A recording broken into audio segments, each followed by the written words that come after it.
Gentlemen, the orgasm starts now.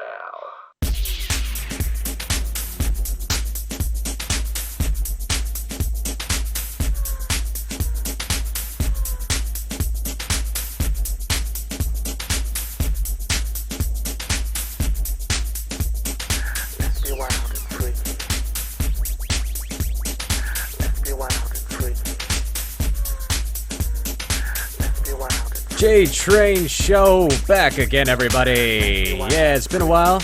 Jtrain Show has not been here for a while, but I got a friend who said, hey, I really want to be on one of your podcasts, so here we go. We're going to do it, playing some, I guess it's Aaron Carl. My guest had, requested that I play something that sounded a little bit like this, so here it is. I hope he enjoys it when he, listens to this playback, but my guest today, everybody, is my big friend, my good friend from the gym, Mr. Greg. How you doing, bud? Good evening. How are you? Good evening, man. Hey, so how you doing on this wonderful Sunday night? I guess people know it's Sunday now, but how you doing? Fantastic, man. I'm fantastic. Fantastic. A So, little burned out. We're good to go, though. little burned out from what? Just had a crazy weekend or something, or? Yeah, man. They're always crazy. They're always crazy. They're always crazy. They get crazier and crazier, man. Oh yeah, they're just exponentially crazier, and then one day you're just gonna be so crazy that you're not gonna be able to live to the next day. I'm barely sane right now. So were you like out with friends and partying, or were you just alone, or what kind of stuff were you doing? Yeah, man. We went out to Charlestown. We went out to play the tables, play some Texas Hold'em. Like in West And, Virginia? Yeah. So you rolled all the how long of a drive is that? It's about an hour. Is it really an hour? Yeah. Yeah, it's only Man, an hour. I am not really familiar with the geography of this place. It's crazy. I've lived here for so long, and then when people tell me like where things are relative to other things, I'm just like, what? So you're telling me I can get to another state in the time it takes me to get to like 2 towns over for my job? Yeah. It's right across the border to Loudoun County. This is very weird. This is very weird to me. I would actually, sometime take me with you. I mean, I'm not like a huge gambler, but I do like to play. I do like to play blackjack. Ooh. Yeah. Not my- So And you don't like blackjack? hell no. You can't Why? control it, man. You can't control it, but you can control poker better. Oh yeah. Poker's I mean, an art. Poker's I consider it a sport. You consider? Yeah, I mean, I guess because it's on ESPN, it must be a sport, right? Sure. Have you ever like I mean, I guess have you ever? Do you feel joy in like I guess getting someone to like leave the table because you made them go all in or something, and then you're just like ha ha ha ha. Yeah, man, there's a certain degree of sadism to it, for sure.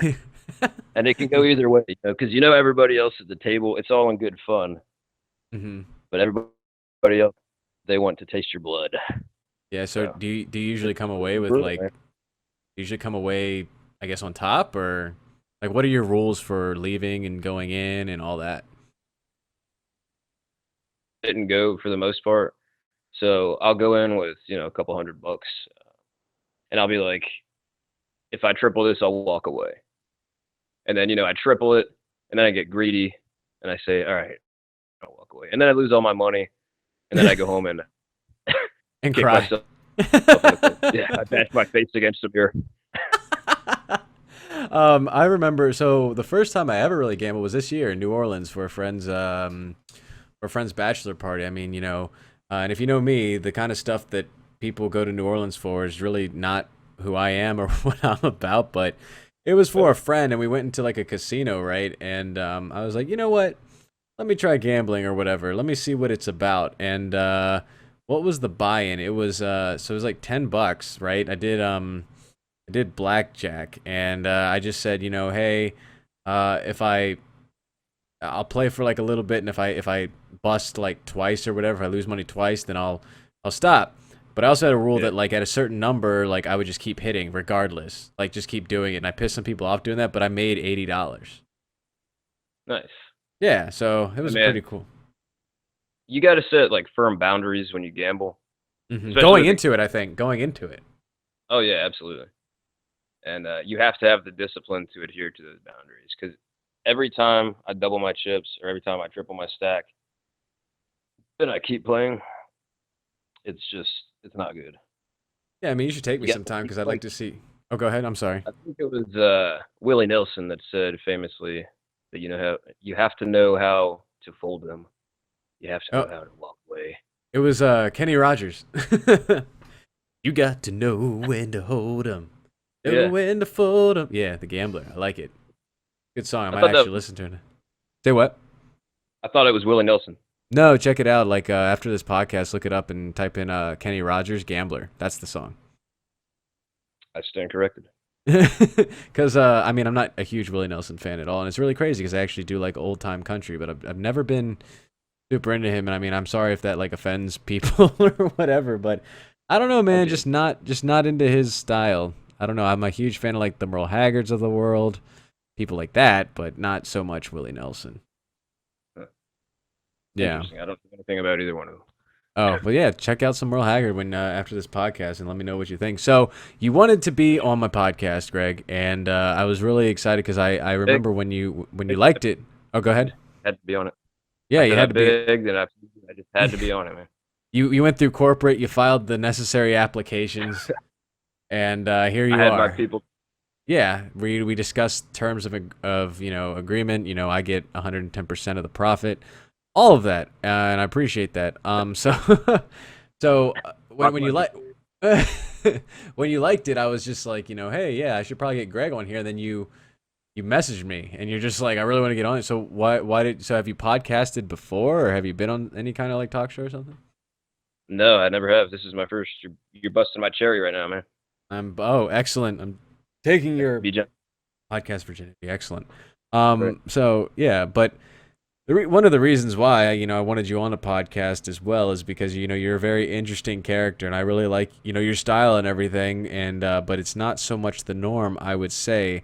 You're very much a artistic guy. Like you have this kind of style about you and like these themes about you that I'm with and everything, and it actually shows up a lot in like the artwork that you do, and I guess that's kind of where we get into the whole.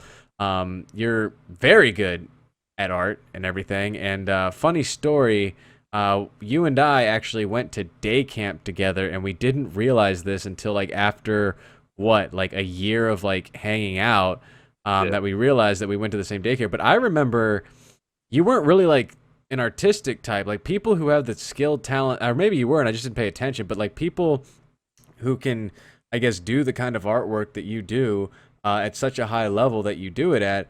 A lot of times you can see the early, I guess, gears turning with that. And I was just curious, like, did I just like not pick up on it? Were you always kind of artistic? What got you into like drawing? How does it feel when you do this? Because when you do these things, and maybe there's like a link that people can follow that they get to see some of your artwork or whatever. But like, it's very intricate, and I know it takes a lot of time. So like, what is kind of like, what got you into it? How did you get into these, themes you do? Because you do very dark themes, and they're very intricate. So how were you able to do this? Are you trained? All of that, I guess, if you can remember everything I just asked you. Yeah. Yeah, that was a pretty long-winded way to phrase it. No, man, but so yeah, that is bizarre. How both of us were kind of hanging out, and we didn't even realize that, hey, this is the dude from when I was 5 years old. Yeah. But I guess that's how it works, man. But yeah, back in Miniland was the day camp he's talking about. Mm-hmm. And I actually did begin to draw probably right around that time. And there was this teacher that I had a huge crush on. She was my first crush, Miss Rebecca. Do you remember her? Oh, I think I do remember her. How old was she at the time? They were like 20-something or something or whatever? Shit, they were probably like our age back then. So creepy. Yeah, you're right. They're the age we are now. Yeah, you're right. Yeah, so she was, I was like trying to impress her, and I drew this horse, like a cowboy on a horse. Mm-hmm. And why did you draw a cowboy on a horse? Man, I don't know. Hey, it just like came 20 to years ago. Give me a break. So, all right, and actually, I still have the picture of this horse. My mom framed it. She was so proud of it. It's like this stick figure cowboy, and he's riding a horse. The horse had fucking like 8 legs. Like I was not well versed in horse anatomy back then. But I drew this picture, and my crush, Miss Rebecca, she was, giving me all kinds of compliments on it, and she was giving me all kinds of attention for drawing this picture. Oh. Yeah, so I think that speaks to the motives behind a young man's Doing anything. Yeah. So I guess it was probably around that time that I realized that if I developed this craft, you could get all the chicks. I could just get all the chicks. So do you actually enjoy doing it, or it just you had some sort of like I despise it. I hate it, dude. I hate drawing. No, yeah. So I guess that over time it became kind of cathartic for me. That was how I learned to express myself. Because I mean, I guess I have some kind of natural predisposition to be decent at it. So I kind of just developed it over time. I wasn't really great at anything else, so I kind of ran with it, man. Have you taken classes? Have you trained, like looked at tutorials or stuff on how to do stuff, or you just keep doing it and you get better and better at it? Yeah, you have to practice clearly, but I actually failed art twice in high school. I took art 1 twice and I failed it both times. Well, that had to have been because you didn't do the work, though. Oh yeah, dude, it's that's the only way. Legate creativity to the kind of criterion that they grade you on in high school. So I just kind of rebelled against it, and I went home and did shrooms instead. And then you got even more inspiration to draw things.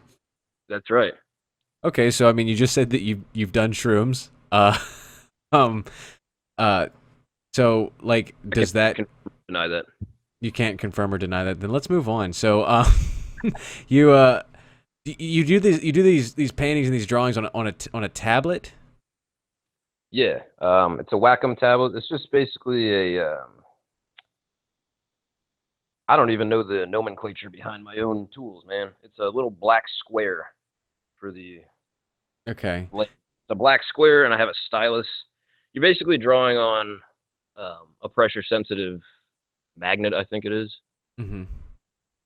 And I do it through Photoshop. So it's just like drawing on paper. You're just working on in digital media.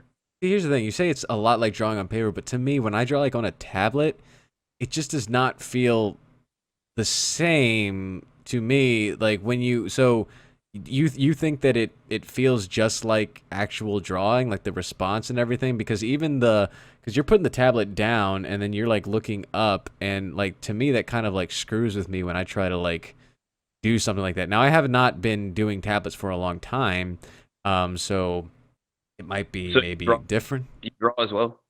Yeah, I sometimes like bust out some paint, some acrylic paint, and then just like go to town on like this on like white canvases and everything. But I would not call myself like a crazy good artist, maybe slightly above average or whatever. And I think some of my stuff on Facebook, if you want to like go back and check that out. It's definitely not at your level, but anytime I've tried to use a tablet, I'm just like, it doesn't, I don't know, like so you think it feels like as responsive as like pen on paper?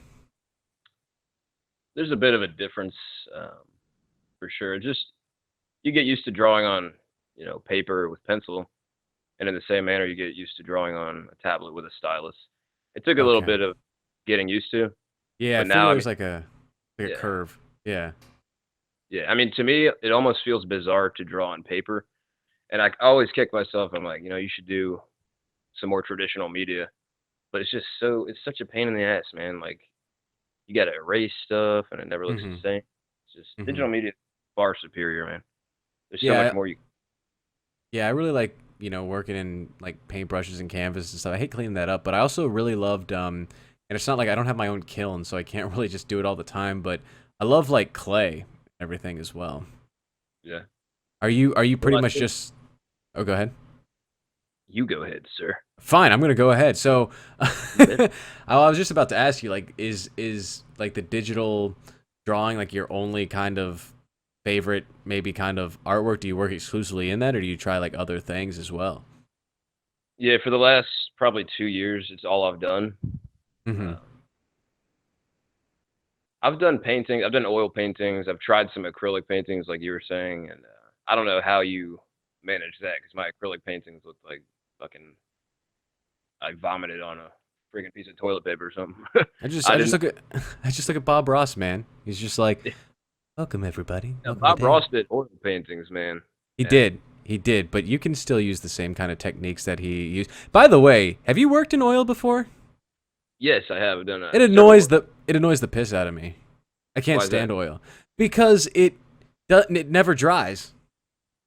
That's the thing. It's a lot more malleable than acrylics because acrylics, as soon as you put that brush on the canvas, it's done. Yeah, I like that. There's I like that, no. man. I wanted to dry instantaneously, and then also with the oil, when I tried to do the same techniques, do you have to like put liquid white on that stuff before you even use the oil?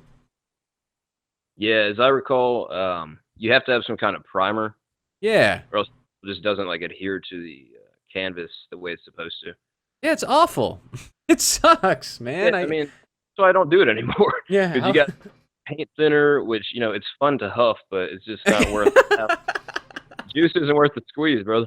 You It's gotta get not- paint thinner, like gesso. You gotta have your canvas, something to clean your brush with. It's a pain in the ass. Yeah, no. And then how long does it take to dry? Forever, man. Like, Weeks? I mean, I leave mine overnight to dry, so I don't know. Probably, I'm sure they're dry in about 4 or 5 hours tops. 4 or 5 hours? Really? Because I one time tried to paint with it and it took like days, and I might have used too much oil paint. I don't know. Yeah, maybe you had it on. Maybe you laid it on a little thick, man. Yeah, a little too thick. So, That's the J style, though. yeah, it's the Jtrain style, just putting it on thick all the time. That's right, brother. That's right. So what was another thing I was gonna say? So you said that you've tried to maybe sell your artwork, or because I definitely think that you could make money off of the stuff that you do, but you have Oh not. yeah, yeah. Have I've you sold ever? a bunch of designs. A lot of my stuff is contracted, so a lot of Mhm. my stuff I won't even start on a piece until somebody comes to me and they say, "Hey, can you draw me a like a unicorn with a dildo on his forehead or whatever?" And I'll negotiate a price with them. And I want you to come into the gym and have someone say, "Hey, how was your day?" It's like, "Oh, same old, negotiating the painting a dildo on a unicorn." the weirdest commission I got was it was like a personal commission. One of my buddies wanted it of him, like the size of Godzilla, basically destroying a city with his dick. Yeah, How did it turn out? Did he love it? fantastic. Yeah, he loved it. Did he? Said he Uh, hung it in front of the mantle. Yeah. Oh, he hung it up, huh? It was nice and hung, huh? That's what he says. Yeah. So, do you mind me asking how much he paid for that? My friends, I charge like pretty nominal fees, but Yeah. Okay. I don't want to throw it out there because then everybody's gonna bombard me with, can I pay I you a I, bag of peanuts for fucking drawing? I want a picture of me destroying Tokyo with my. Yeah, yeah. Um. Man. I love to do favors for people, but I mean, it's just I do. Well, I put work into these pieces. I'm almost a slave to it. I can't crank something out in an hour. I just can't do it. No, no, no. I mean, you definitely take your time. When I showed my friend the thing that you did for him, his mind was like blown. Yeah. Everyone was like, "Whoa, what is that?" So, but you don't just kind of do it just to do it. You say you do it oftentimes just because there's a like you're getting commissioned to do it. Yeah, I mean, it sounds kind of. No, there's nothing wrong with that. I don't think. I was just curious. I definitely put passion, and I have passion for doing art. But I work like 60-hour weeks a lot of the Mhm. time. So I can't. I do every now and then.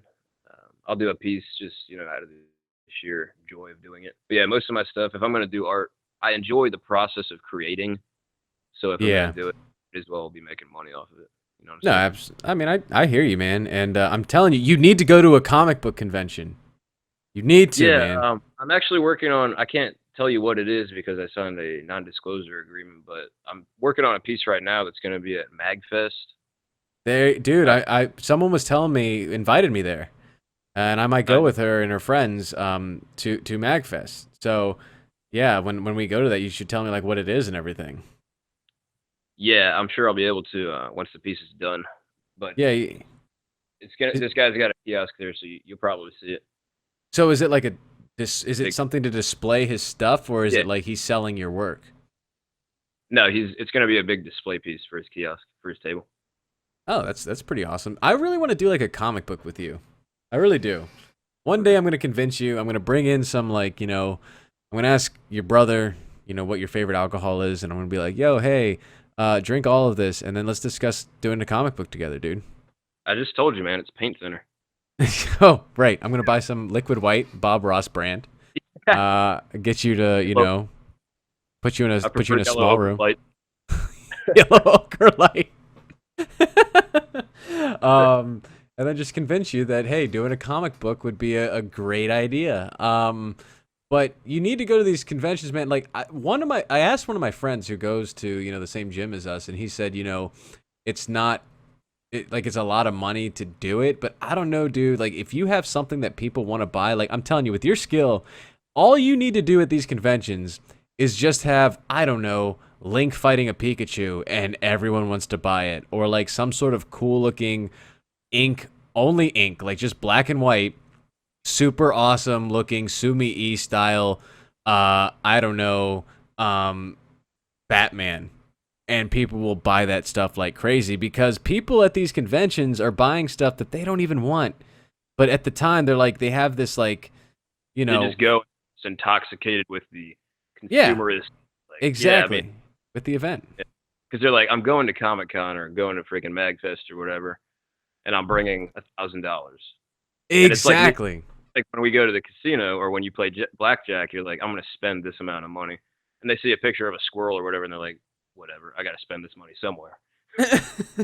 Yeah, like I remember when I was in high school, this girl was saying like, "Yeah, I'm going to I don't know what I think it was Otakon," and she's just like, "I'm going to Otakon. I'm bringing $1,100," and she didn't know what she was spending it on. She just knew she was going to spend like $1,100. Yeah. So I mean, it's kind of like comedy. Yeah, I mean, I think that's because you have a style that will draw comic book fans. Like I could understand if like some of the work you did, like I'd be like, no, Greg, this is not. But if you just friggin' like did some super, money grab Nintendo characters, right? Dude, you'd make, and then DC heroes and stuff, you'd make so much money. Yeah, man, I might pop into MagFest to check it out, see what it's all about. Yeah, and I actually wouldn't even say like MagFest is like, a super good indicator. You might want to go to like AwesomeCon. When that comes to town, I'll bring you if you want to come. But Yeah, dude, like, let's do it. yeah, let's do it. I'll show you. I'll convince you that it's something you need to do. I'm here, man. Yeah. So the themes that you do are kind of dark, and I personally love dark themes and stuff. So, what made you kind of drawn to the whole dark kind of style of things? I guess I don't know, man. Maybe must be pretty fucked up on the inside. Maybe you're just too edgy, and you have to find a way to get this into the world. Too edgy for you, so that you too do not become dark. You do not let it consume you. Where it consumes me. That's right. Yeah, I don't know, man. I think art is a reflection of the artist, clearly. Mm-hmm, mm-hmm. So I haven't really sat down and deconstructed what the pieces that I create say about me. But yeah, I mean, I guess it's probably just some kind of catharsis that gets out the darker side of my psyche. Mm-hmm. Other people. Now, you were saying something like, you're not like a Satanist or anything. So I want to preface that so people don't think you're a, Satanist or heavily religious or anything like that. But you said that like the whole satanic kind of themes and elements are kind of like things that go into, I guess, your artwork. Did you want to kind of touch on that a little bit? Sure. Yeah, sure. Yeah, I just want to piece of art that I create, I just want to pay homage to my Dark Lord and Master. You know what I mean? Oh, okay. Okay. Cool. Just gotta Yeah. give a shout out to the Lord Beelzebub. I wouldn't be where I am today without him. No, man, there's something kind of romantic, or maybe not romantic, something sexy about um, like occult themes or dark satanic themes that I just think is intriguing, and I think that it piques people's interests and curiosities because it's not something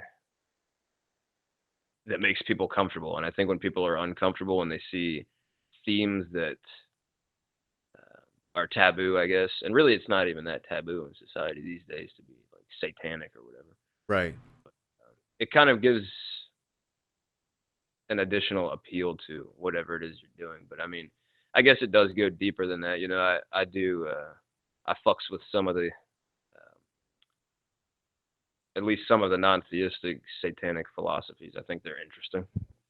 Mm-hmm.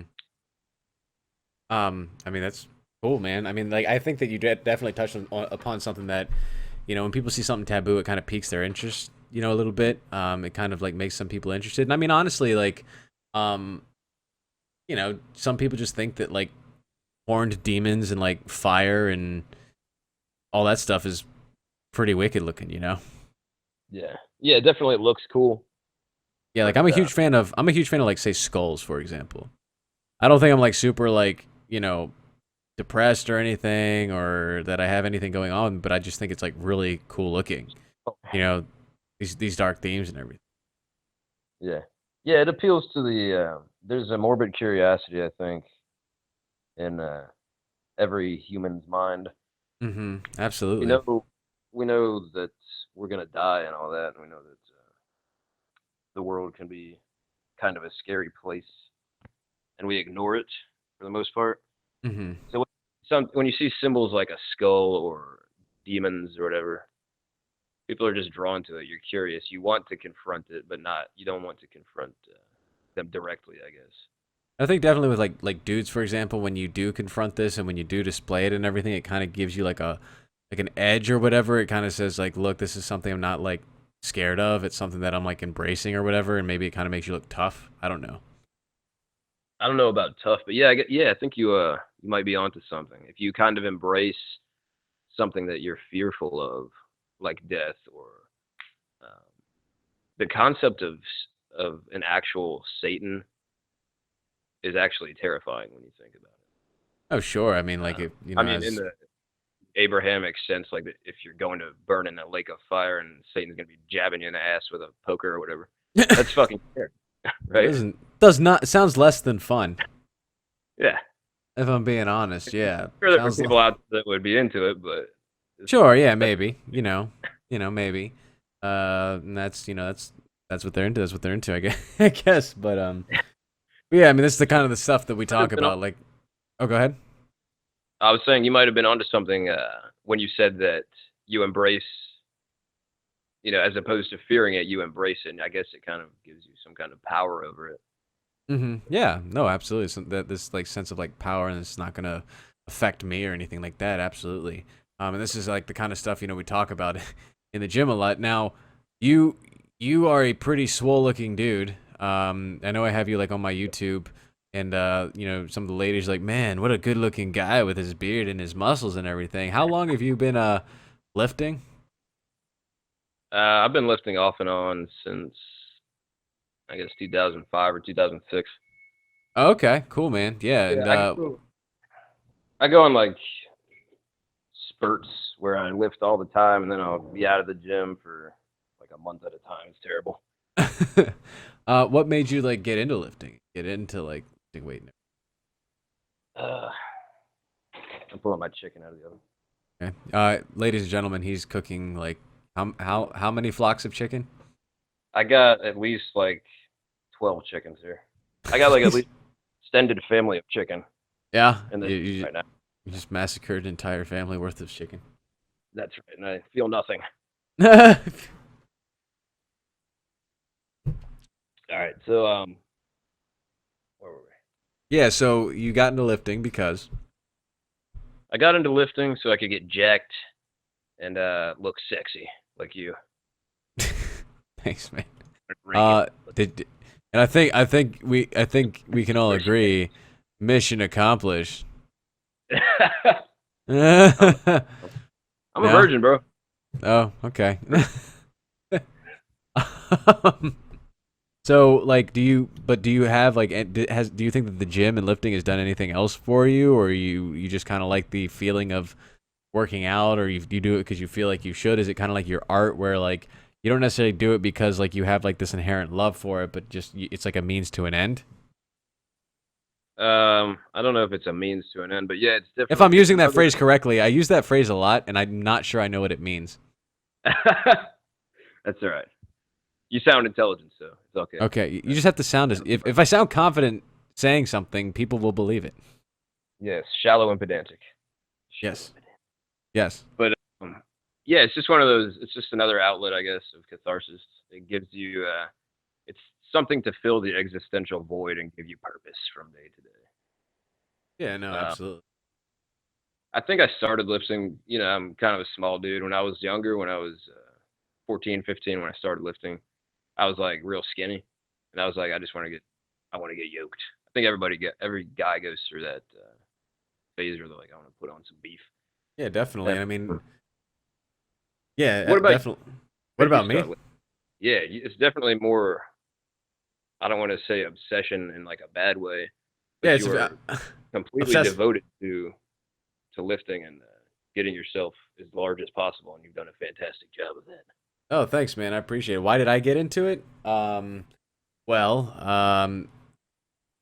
both of us grew up kind of in like the 90s, right? And a lot of like what we saw as like male figures and stuff, and male I guess ideal aesthetics were like these big superhero like action star, Terminator, DC superheroes, all that stuff.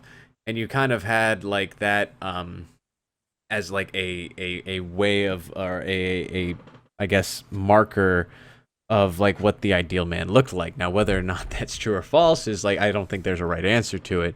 But why did I get into it? So when I was literally from, I guess, middle school up until my senior year in college, I I I didn't do anything, man. Like I didn't have anything that like represented me. Like I remember in high school, I didn't do any sports. I didn't do, and when I tell people this, they're like freaking, because like you either knew me back in those days and like still don't talk to me anymore, or like most of the friends that I have now are like post bodybuilding, because the gym has done so much for me, and I'll get into that in a second. But like I didn't do any of the um sports. I wasn't part of any groups or anything. There was no social media, so like there was nothing for me, man. And like I was the kid in high school, and not saying that this is a bad thing or whatever, but I was the one who played like Magic the Gathering, Yu-Gi-Oh. I woke up early so that I got to the gym, early. Um or not to the gym, to the library early. Right. And that's kind of the group that I rolled with. Now I also was never interested in alcohol ever. That's just me. Like I maybe it's because my parents never drank in front of me. I didn't have friends who were like always like, this is what we're doing or whatever, and I never cared whether or not like people thought I was popular, or that I needed to blend in with a peer pressure crowd that was like drinking or whatever. And I'm not trying to trash drinking people or whatever. One night, my friend oh, go ahead. Sir, I'm actually downing a Boddington's right now. Oh, no problem. No problem. I can feel your judgment from here. Yeah, no, I'm super judging you right now. But one day, like my friend was saying, like you can build muscle with alcohol and everything, and you can, drinking is like totally fine or whatever. We got into some sort of discussion about drinking and alcohol, and I was like, you Said know that what? alcohol building muscle. Alcohol, Like if what? you drink alcohol. You won't He necessarily he put contended that drinking alcohol was conducive to building muscle, something around or that those you could lines, yeah. still drink. That you a little bit of column A, a little bit of column B. Gotcha. Yeah, and I was like, I don't think it's good for you, because I think what he was more or less saying was like, you can definitely still drink and like be super efficient at like putting on muscle and stuff. And I'm like, I don't know. Let me YouTube this. And this was before YouTube was like a huge place for people to bodybuild. Like this is like back, like people don't understand. Like bodybuilding is like huge now, but when I was like looking into it, it definitely wasn't. But I saw this dude, Scooby, 1967 on YouTube. Yeah, Check him out. Yeah, you know who I'm talking yeah, about. I remember. And he had Where's that like fucking boonie head or whatever? exactly. And I just saw this dude Get him who a hot looked dog. exactly. Yeah, he looked like he came out. He walked out of the Justice League. He looks like he Yeah. walked out of a tree. Yeah, yeah, and I'm just like that's what I want. And like I saw like some of my friends who were like lifting and stuff and like they show these pictures and I'm just like I want to do that. And for some reason like when I was like looking through these videos, I was like, "You know what I'm going to do? Nothing like I don't stand for anything. Like I don't there's nothing I'm into. I want to just straight up commit to this regardless of what my body tells me." So I was just like, I'm going to commit to this. And I committed to it for like a month or whatever. And like that around that time, if you keep doing it, you're gonna get like addicted to it. And I did it, and it was something that made me feel good. It was something that like, I could focus on like doing, and I didn't need anyone's, approval. I didn't need anyone to like do it with me. And I remember I did it at night so that nobody could see me. Because I didn't think it was something I could do. And the fact and not having any expectation, I think kind of helped me because I just dedicated to it. And then a year and a half later, people asking me if I go to the gym, and I was like, yeah. And then the gym, man, here's the thing: people who don't gym don't know. They think it's just people lifting weights, grunting at each other, and like super conceited and into themselves, right? But when you go to the gym a lot, like you learn how to you get to learn how to talk to people. You get to learn how to network with people. You get to learn how to love yourself, how to be focused on something, responsibility, just this huge list of things. And it's probably one of the most influential things in my life. Like people talk to me like, hey, you're so, you're so, easy to talk to. You're so friendly. You know everyone and stuff like that. And these are concepts that I like learned in the past 6 years of bodybuilding, and so it's an obsession, I guess you could say, because it got me the body I wanted, it got me the social skills I wanted, it got me friends, and regardless of the stuff that like it validates, like, so if a girl, for example, like doesn't want to, and I if this sounds weird, I'm sorry, but like if a girl doesn't want to date me, or like people don't want to like hang out with me, or I feel like this person's like trying to make me feel inadequate or whatever, I look back and I'm like, well, these are the kind of people that like won't, like they would not be able to be anywhere near the kind of dedicated or deal with the kind of stress and pain and stuff that you go through to bodybuild and discipline. They're not as disciplined. And so it's like these people that kind of like scarred me back in high school or whatever, or throughout the years or whatever, I look back and I'm just like, look at how I've changed and look at how I've evolved, and it kind of seeps into every other aspect of my life. And I just like I don't necessarily compare myself to them, but I like look in, I'm just like, look at how much this has like helped me just change. And so so now I just keep doing it, if any of that makes sense. No, that makes sense. I agree. It validates you, and it takes the sting off of, I guess, whatever happened in high school or whatever. Sure, and again, I don't want it to be like that's not the sole purpose. Yeah, I don't want it to be like that's like the sole purpose. Like, oh, this person hurt me. It's not. But that was 100%. probably like the initial stimuli, right? You were like, I Yeah, want to be. yeah, stuff like Have that. a Like, better self opinion. I think that's yeah, what a lot of cases are like that. yeah, because like when I remember like, oh, go ahead.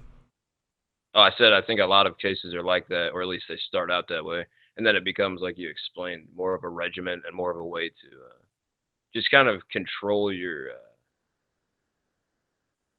life, really, and to teach yourself discipline, because it does Yeah, take a huge amount of discipline. You have a lot more discipline than I do when it comes to that. I'll go through phases where I'm out of the gym for like a month and I'm just fucking at the strip club or doing whatever terrible shit with my body, like, and then I'm like, God damn it, like, I was in the gym for like 8 months straight. I put on like 10 pounds of muscle or whatever, and I lost it all. Fucking pounding shots of vodka. I'm just back to square one. So Well, you probably didn't do as much damage as you think, you know. But yeah, dude. I mean, like, it's to me, if I stopped going for like a week, then it's like I've just justified to my body that I can, you know, what's different from taking off 3 weeks, you know. So I'm just afraid that taking off for an extended amount of time is going to make me not get back into it. And I'm actually at the point now, and it took years of just not doing it, where like I don't know, it's weird. I don't feel the sense of like dread and stress going into it. Like it's almost like it's like, here we go, another go. Let's do it. Let's do what we do, you know. Load the ship with Right. rocky fuel. Let's go, you know. yeah, it's an easy wagon to fall off of, man. Yeah, sure, absolutely. But I mean, you just gotta, you know, again, the gym, it taught me, like, you know, consistency is the mother of success. You know, you just kind of, if as long as you're consistent, like it builds up over time. If I take one step to the west, it doesn't look like anything. But if I take 3,000 miles worth of it, I'm like in Los Angeles, you know? Exactly. So if you walk 1 foot, or if you keep moving your legs and you move 1 foot, eventually you're gonna move a mile, right? Yeah, no, exactly, dude. And I just remember like that day where I saw that video with Scooby. I I was in my room. It was like a Friday night. No friends, no nothing on the horizon for me. Like just it was like Sounds every so- other weekend. Say what? Christ. I said it sounds so bleak, man. I mean it at the like I don't want to say like I was a loser or anything, but like I just yeah, I had nothing. Like I didn't even have like, you know, I maybe had like a few friends or whatever, but like I just didn't have anything. I was like, what do I do? Like what is it that defines me? Like I don't like have, but this looks like something that I might like. So let me try this. And little did I know it would become something that I'm very much associated with. That was your the sword you have wielded against ontological monster that we know as life. Yeah, right, dude. But- and I mean, yeah. That's, you know, I've been there. I think a lot of people have either been there or will be there at some point in their life, where they realize that to you know, continue with the whole bleak theme that we've got going here, that there's inherent meaning to life, and that you have to create purpose for yourself every day. Yeah, and So- another thing I would tell people is that when I started this, it was a lot later than most people started. A lot of people started it when they're teenagers. You know, a lot of people started Yeah, I when they're like in when I high was, school. I think 15 or 16. Yeah, I started when I was like in my young 20s. Really, man, you Yeah. made some insane progress since then. You're what, 28? Yeah, literally, Greg. Like I did not lift. I might have lifted like once or twice out of the year, from like when I was like. I can't even say that. Like, I have not lifted consistently, except for these past 6 years. Didn't go to didn't really didn't really ever go to the gym, anything like that. Really? Until these past 6 years. So all the stuff that you see now has been attained in 6 years. That's crazy, man. Yeah, I mean, gotta it's give just- you. Oh. I appreciate it, man. Well, you know, it's just dedication, man. It's just anyone can do it. They just have to dedicate themselves to it. Yeah, it's dedication and tremboloni sandwiches. Well, for some people, anyway. Some people eat wait, how does it go? Trend hard, clean. I don't know. Eat clean, trend dirty. Yeah. How do you Yeah. feel about that? How do you feel about anabolic steroids? Personally, like for it's me, very like, good? okay, Yeah. so for me, from a health standpoint, like, I don't necessarily understand, like, unless you know you're gonna become Ronnie Coleman or Jay Cutler or whatever, and you have the ability to make millions of dollars off of it. Like, I don't even drink alcohol because I don't want to intoxicate my body. Like, I don't want to put my body through that. So, like, I don't understand like why you'd want to inject yourself with like and spend tons of money for like synthetic hormone that will F up your body. Like, I know guys from like Maryland now who like have to be on pharmaceutical drugs for the rest of their life because they friggin' played with that stuff and it effed them up, and they're doing it recreationally and stuff. So, uh, do I look down on you if you take it? No, absolutely not. I mean, Joe Blow from the street could inject himself with steroids and not ever work out, and you would never see anything. There are people in our gym right now who are probably on steroids who look smaller than guy who goes to the gym 3 days a week and lifts for like 45 minutes because they just don't train hard enough. The thing about steroids is it heals you at an unbelievable rate, and it kind of takes away that I guess maximum that you can physically attain. If you're on that stuff, I don't think any less of you. I mean, like, if you're still working hard or whatever, I mean, I don't compare myself to other people in the gym. I'm doing like my own thing. I just think that if you are someone who wants to do something like that, you absolutely have to find some doctor who's going to talk to you about it. Yeah, because I mean, like these Mr. Olympias and stuff, like they have people who are like monitoring them and everything. But to me, like it's just too much money. I would be afraid of like the long term damage, because even if you're doing it right, like people like friggin'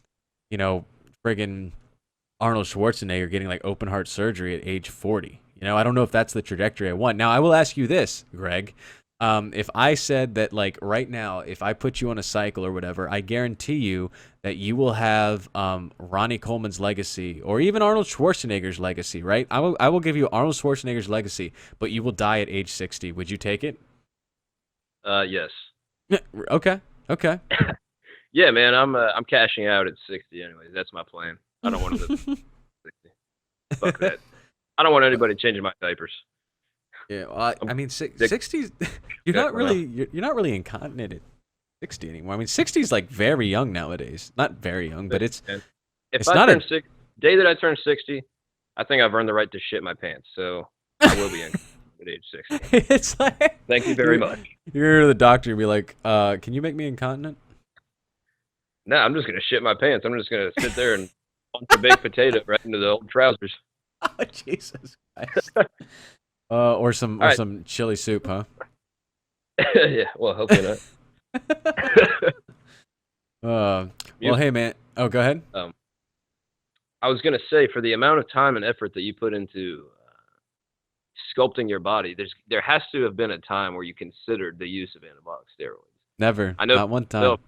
Time where I looked into it, I decided against it, but I think that temptation rears its head in everybody's life that experiments or that goes down the road of trying to build their body.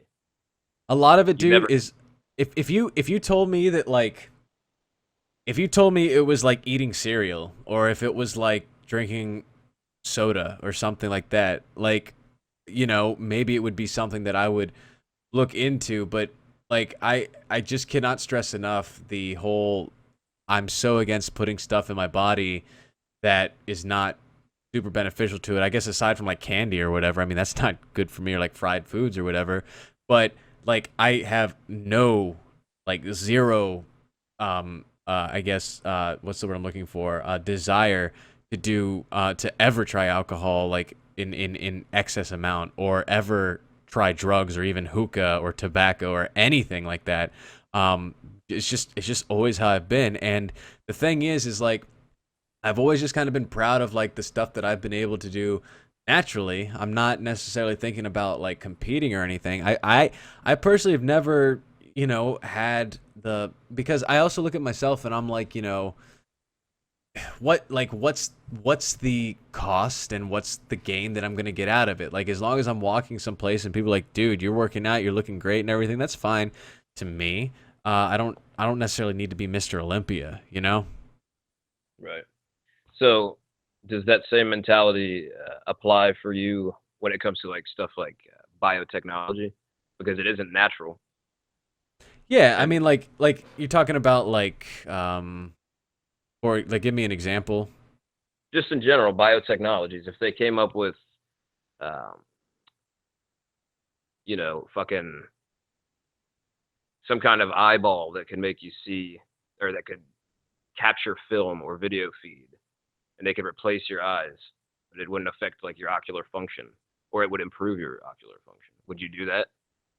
I mean, I might consider. I would think that my eyes would need to be like really really bad, like to do that. Again, like I don't have any desire to put like tattoos on myself. Like I don't know, man. Like it's Right. just On the basis that it's unnatural, or no, not anything like that. I mean, even the steroid thing. It's not that it's like. I mean, I've taken ibuprofen for headaches and stuff. Like I'm not against like boy, taking like freaking taking cough medicine, and everything like that. I've never, but I don't know, like recreational drug use. It's just when you start effing with your hormones, dude, it can F you up. And I've just heard so many stories and seen people who like use that stuff, and I'm just like, I don't know if, like as you said, the juice is worth the squeeze, Right.